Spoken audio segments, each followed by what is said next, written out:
चक्कर क्या लगवाए, आप परेशान हो गए।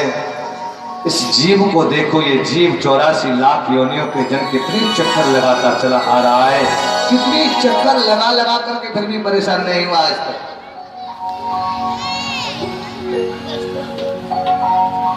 एक बात बताओ, मुझे पता है आपको 14 वर्ष का वनवास मिला है, तो ऐसा कोई समय निश्चित तो किया नहीं है कि इतने दिन तक वहां रहना है, उतने दिन तक वहां रहना है, 1 महीने वहां रहना है, 2 महीने वहां रहना है, ऐसा तो कोई समय निश्चित नहीं है। बोले नहीं नहीं ऐसी तो बात नहीं। तो बोले क्या हुआ, 2-4 महीने मेरी नाव में ही से, आपको तो जंगल में ही रहना, 2-4 महीने मेरी नाव में ही गुजारो प्रभु, आनंद हो जाएगा। राम जी बोले कैसी बात करते हो, केवल सीता जी को डर लग रहा है, इसलिए तुम पार उतारो। और अंत में जो है राम जी को पार उतारा। मन संकोच में है, केवट को उतराई में क्या दूं। मन में केवल कहा नहीं, लेकिन मन मुदित उतारे। सीता जी ने अपनी अंगूठी को उतार करके प्रभु श्री राम को दिया। राम जी ने हाथ में अंगूठी ली और कहने लगे, केवट ये अंगूठी उतराई के रूप में आप इसको रख लो। केवट बोला कैसी बात करते हो प्रभु, कैसी बात करते हो, आप उतराई देने की ये जो कह रहे हो, मैं बिल्कुल उतराई नहीं लूंगा। क्यों नहीं लोगे, हम वनवासी हैं, हमारे पास कुछ नहीं इसलिए नहीं लेना नहीं वो बात नहीं है। बोले मैं बिल्कुल नहीं लेना चाहूंगा, क्योंकि बात मामला यहाँ है, बात थोड़ा जात बिरादरी का बात मामला है, इसलिए नहीं लूंगा। लक्ष्मण जी को लगा, बोले राम राम राम, ये तो कुछ ज्यादा ही नहीं बोल रहा, बताइए कहाँ का ये ठहरा केवट, और हम रघुवंशी, हमको अपनी जात में मिला रहा है बताइए। अब तो लक्ष्मण जी ने कहा, बोले केवट क्या कह रहा है, नाव चलाने वाला है तू, तेरी जात में हम कैसे हुए। बोले तुम नहीं समझोगे, राम जी जानते हैं। बोले कहो राम जी हो के नहीं हमारी जात के, क्यों। बोले अंतर इतना है, तुम छोटे कारोबारी, हम छोटे कारोबारी हैं, आप बड़े हो, आपका कार्य बड़ा है, हमारा छोटा है, लेकिन हुए तो एक ही जात के। नाई से न नाई लेत, धोबी न धुलाई लेत, देखें उतराई नाथ हमारी ना बिगाड़ी, जात ना बिगाड़ी है। धोबी से धोबी नहीं लेता, बोले कोई बात नहीं, 2-4 जोड़ी हम धुल देंगे तुम्हारे, तुम हमारे धुल देना, कभी समय आए तो है। नाई से न नाई लेत, धोबी न धुलाई लेत, देखें उतराई नाथ जात ना बिगाड़िए। तो बोले कहा, तो केवट कहने लगा, बोले पूछो राम जी से, मैं हूं इस गंगा से पार उतारने वाला, और ये है भव सागर से पार उतारने वाले। भव सागर के पार करते हैं, ये भव सागर से पार करने वाले हैं। पूछो राम जी भव सागर से पार करते हैं, तो ये भी पार करने वाले हैं, मैं भी पार करने वाला हूं, ये भी केवट हैं, मैं भी केवट हूं, हुए नहीं एक जात के। राम जी मुस्कुराए, केवट क्या आज बड़ा खुले दिल से बात करने का मौका मिला केवट को, और प्रभु के चरणों में प्रणाम किया, और बार बार राम जी से कहा। राम जी ने कहा केवट कुछ ले लो।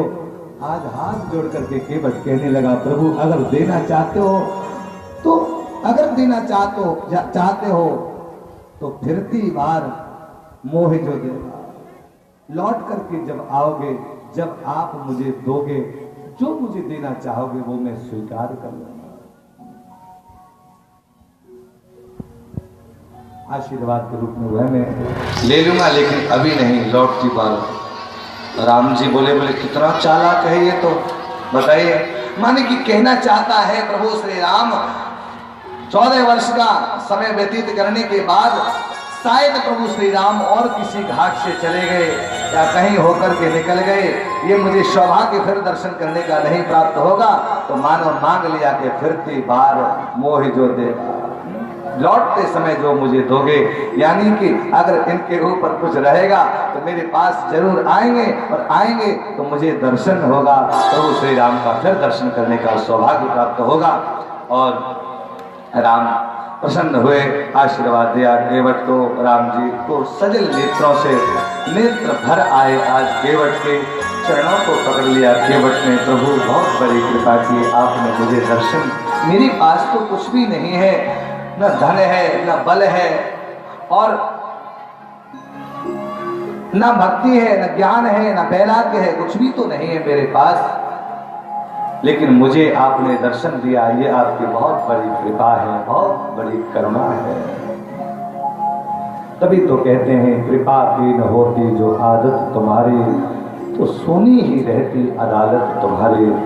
और वर्णन आता है, भगवान वहां से भरद्वाज जी से मिलते हैं, आगे मार्ग बताया, चित्रकूट में भगवान पहुंचते हैं। इधर खबर, इधर भगवान के राम के वियोग में दशरथ जी महाराज का की स्थिति बिगड़ती चली जा रही है, और खाना पीना सब कुछ त्याग दिया, बस केवल राम राम राम राम शब्द निकलता है मुख से। आज उनको दशरथ जी महाराज को अपना पूर्व जन्म, पूर्व संस्कार सामने दिखाई दे रहा है, सामने दिखाई दे रहा है। कौन सा संस्कार? पूर्व संस्कार आज दिखाई दिया। दशरथ जी महाराज ने युवा अवस्था में मृगया करने के लिए, शिकार करने के लिए जब जंगल में गए, तो आज उनको दिख रहा है कि मुझसे कितना बड़ा अपराध हो गया था। श्रवण कुमार की मृत्यु दशरथ जी महाराज के हाथों से हुई थी। कब? बोले श्रवण कुमार थे माता पिता के भक्त, और माता पिता को तीर्थ यात्रा करने के लिए ले जा रहे थे। नदी के किनारे जल पिलाने के लिए उन्होंने अपने माता पिता की कावड़ को टांग दिया वृक्ष पर, और स्वयं जल भरने के लिए गए। थोड़ा सा अंधेरा हो रहा था, कलश की आवाज जैसे ही सुनाई दी जल भरने की, इन्होंने समझा कोई मृग है। बाण शब्द भेदी, बाण संधान करने वाले थे दशरथ जी महाराज। बाण चलाया तो श्रवण कुमार की छाती में लगा। दौड़ करके आकर के देखा तो श्रवण कुमार बिलख रहा है, आंखों से आंसुओं की धार बहने लगी। आज मुझे क्या हो गया? सब कुछ बताया। श्रवण कुमार ने कहा, बोले भैया जो भी हो, आपने मेरा वध कर दिया है, लेकिन मेरे माता पिता बहुत ही प्यासे हैं, आप उनको जल पान करा दो, नहीं तो प्यास के मारे वो मर जाएंगे। जल भर के लेकर के आए श्रवण कुमार के माता पिता के पास, जल का पात्र हाथ में रख दिया श्रवण के माता पिता के।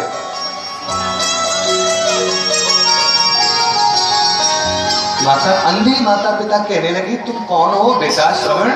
तुमको इतनी देर कैसे लग गई जल भर करके लेकर के आने में? बेटा बात क्या है, तुम बोलते क्यों नहीं हो?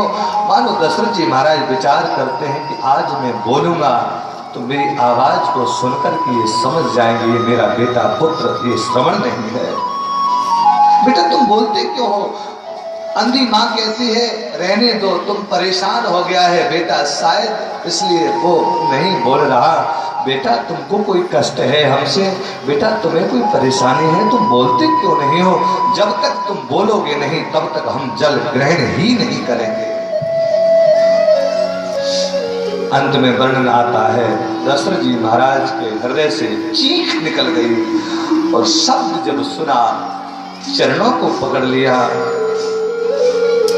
नेत्रों से आंसुओं की धार बहने लगी। बोले मैं अपराधी हूं तुम्हारे बेटे का, मेरा नाम दशरथ है, मेरे हाथों से तुम्हारे बेटे की श्रवण की मेरे हाथों से गलती से मृत्यु हो गई। जैसी बेटे के बारे में सुना, दोनों माता पिता तो फूट फूट करके रोने लगे। अंधे माता पिता रोते रोते हृदय से आवाज निकली, दशरथ तुमने मृग्या लीला करते करते तुमने हमारे बेटे को मार दिया। अरे हमारा तो और कोई सहारा नहीं था इस संसार में, केवल हमारा बेटा ही था। अपने बेटे के जीवन के, अपनी बेटे के सहारे हम अपना जीवन निर्वाह कर रहे थे।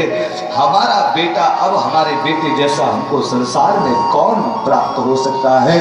तुमने हमारे बुढ़ापे की लाठी को छीन लिया, तुमने हमारे प्राणों को माने छीन लिया। हमारे तो प्राण हमारा बेटा था, अब हमारे पास बचा ही क्या। अगर हमारा बेटा नहीं रहा तो हम अपने बेटे के वियोग में अपने शरीर में प्राण भी नहीं रखेंगे।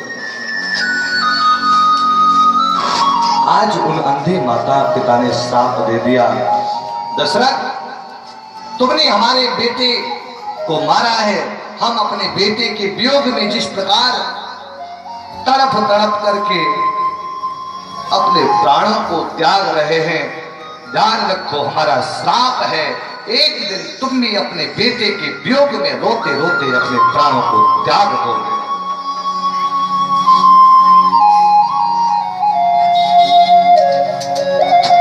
चरणों को पकड़ लिया। इधर वृद्ध माता पिता दोनों श्रवण कुमार के